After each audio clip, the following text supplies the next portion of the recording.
Shalom saudara. Kita hidup untuk menggenapi rencana Tuhan, firman Tuhan.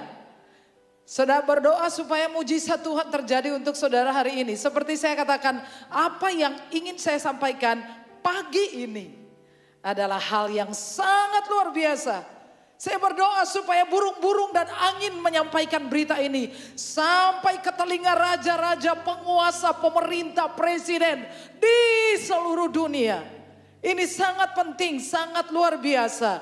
Saudara membuka Alkitab, saudara, dari Yehezkiel pasal 47 dan tetap ada di sana. Saya berbicara dua hal dari judul ini atau tema ini adalah air sumber hidup. Buka di dalam Yehezkiel pasal 47. Kita membaca ayat 9, saudara. 1, 2, 3. Sehingga kemana saja sungai itu mengalir, segala makhluk hidup yang berkeriapan di sana akan hidup. Ikan-ikan akan menjadi sangat banyak, sebab kemana saja air itu sampai, air laut di situ menjadi tawar, dan kemana saja sungai itu mengalir, semuanya di sana hidup. Saudara-saudara, 11 tahun yang lalu ada satu berita yang sangat menghebohkan, yaitu mengenai air dari Jombang, dari Batu Ponari. Ingat saudara? Ya saudara ya. Jadi konon seorang anak kelas 3 SD sedang mainan hujan, lalu tiba-tiba ada petir guntur, kemudian batu terjatuh entah dari mana saudara, dan batu itu dipungut. Kemudian waktu itu ada bawa pulang ke rumah, ada orang sakit. Batu dicemplungkan air diminum, orang sembuh. Akhirnya saudara, beratus-ratus, beribu-ribu orang datang ke Jombang saudara, demi air dari Batu Ponari. Sampai satu hari, karena itu anak kecil baru kelas 3 SD, ketika ponarinya mogok, maka air yang ada di tiris-tiris rumah, di dalam selokan-selokan di sekitar rumahnya, itu menjadi air ponari. Saudaraku, saya ingin berbagi mengenai air yang asli, yaitu Roh Kudus. Katakan Roh Kudus. Jadi saya tidak mau berpanjang lebar di dalam pasal ini saudaraku. Ini berbicara tentang Roh Kudus. Kalau saudara mundur di dalam Injil Yohanes, maju sebetulnya Injil Yohanes pasal 4, Yesus berbicara dengan wanita Samaria tentang air. Kemudian di pasal 7 Injil Yohanes, Yesus berbicara tentang air juga. Lalu secara langsung Yesus menunjuk tentang air yang dimaksudkan adalah Roh Kudus, ya. Nah, saudara-saudara, Roh Kudus dilambangkan dengan air. Tapi Roh Kudus itu bukan air. Oke? Sekali lagi, Roh Kudus dilambangkan dengan air, tapi Roh Kudus bukan air. Roh Kudus adalah pribadi ketiga dari Allah Tritunggal yang Maha Kuasa. Jadi saudara, mengapa Roh Kudus dilambangkan dengan air? Karena saudara, kita mengetahui sifat-sifat dari air dan karakteristik dari air. Yang pertama, air itu saudara sangat vital, ya, sangat sentral.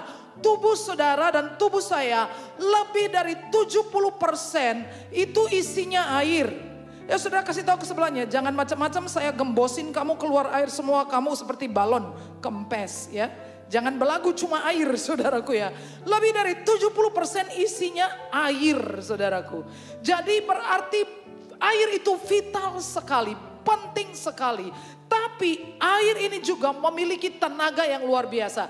Air yang tidak dikendalikan bisa menjadi banjir bandang, ya. Air yang tidak dikendalikan menyebabkan longsor. Air yang tidak terkendali menjadi tsunami. Air itu bertenaga. Air itu bisa menggerakkan turbin raksasa untuk pengairan, untuk pembangkit tenaga listrik. Jadi air itu sifatnya memiliki tenaga secara fisik, secara kasat mata, secara jasmani. Sedangkan Roh Kudus saudara-saudara sifatnya mengalir. Yesus katakan bahwa dia mengalir. Kalau Roh Kudus ada di dalam saudara, bukannya dia mengalir seperti air keluar waktu saudara menangis, saudara membuang ingus, saudara, bukan itu saudara. Tetapi dia mengalir dengan kekuatan, dengan kuasa, melalui hidup orang percaya. Dan Roh Kudus itu adalah pribadi yang powerful, sangat berkuasa. Saudara-saudara harus bagi pesan firman Tuhan ini kepada setiap orang. Saya mau manggil semua orang, apapun profesi saudara. Apakah saudara seorang pegawai negeri, pegawai swasta, saudara businessman, saudara seorang hamba Tuhan. Saudara amat sangat butuh, yaitu kuasa Roh Kudus bekerja di dalam dan melalui saudara-saudara. Ya, saya sudah bicara tentang Injil Yohanes pasal 4 ya. Oke, baca saudara. Maka datanglah seorang perempuan Samaria hendak menimba air, kata Yesus kepadanya, berilah aku minum. Dan selanjutnya, lalu saudara juga akan baca di dalam Injil Yohanes pasal 7, Yesus juga berbicara tentang air, yaitu Roh Kudus. Nah saudara-saudara, kita orang percaya yang menerima Yesus sebagai Tuhan, di dalamnya ada Roh Kudus. Setuju bilang amin? Ya. Nah, tapi persoalan sebagian besar, saya katakan sebagian besar orang Kristen adalah Roh Kudus ada di dalam mereka, tetapi tidak mengalir melalui mereka. Roh Kudus tidak bekerja melalui mereka. Roh Kudus ada di dalam mereka sebagai materai yang menjamin saudara adalah miliknya Tuhan. Tapi sampai di situ titik. Sebagian mayoritas orang Kristen sampai di situ. Dan saya mau mengatakan itu orang Kristen hidupnya malang sekali. Apakah saudara seorang bisnismen, seorang yang hebat, saudara, itu hanya perasaan saudara saja ya. Karena perasaan sering menipu saudara. Kalau saudara tidak mengalami kuasa Allah mengalir melalui saudara. Apa yang terjadi bila kuasa Roh Kudus mengalir melalui saudara dan melalui saya? Di dalam ayat 9 aja kita menemukan jawabannya.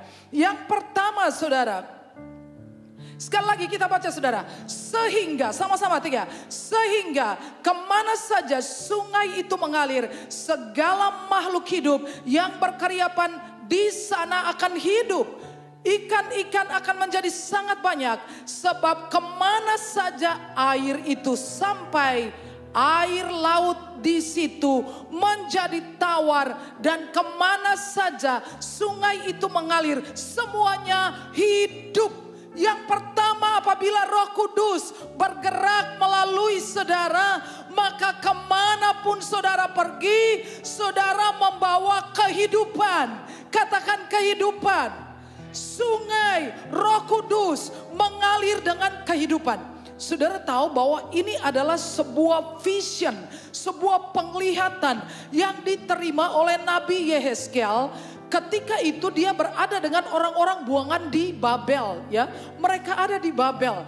Dan ini adalah suatu vision tentang masa depan dari Yerusalem, Yehuda. Dan ketika visi ini diberikan nampaknya mustahil saudara. 70 tahun orang-orang Israel, Yahudi yang tinggal di Babel, mereka sebetulnya sebagian besar sudah mapan. Mereka menjadi pegawai pemerintah, mereka mapan di dalam pekerjaan, dalam bisnis. Anak-anak mereka bahkan mungkin tidak tahu saudara, Yerusalem sudah menjadi puing-puing. Lalu visi ini diberikan bahwa Allah sanggup kemana saja apabila Allah berkarya melalui kuasa Roh Kudus, maka semua yang nampaknya mustahil menjadi mungkin. Yes, apa yang sudah mati, semua pengharapan yang mati, impian yang terkubur, hubungan-hubungan yang mati, pernikahan yang mati, bisnis yang mati, semuanya yang tidak memberi harapan, hidup kembali saat Roh Allah bekerja melalui saudara dan saya. Tapi biarkanlah Roh Allah bekerja melalui saudara dan saya.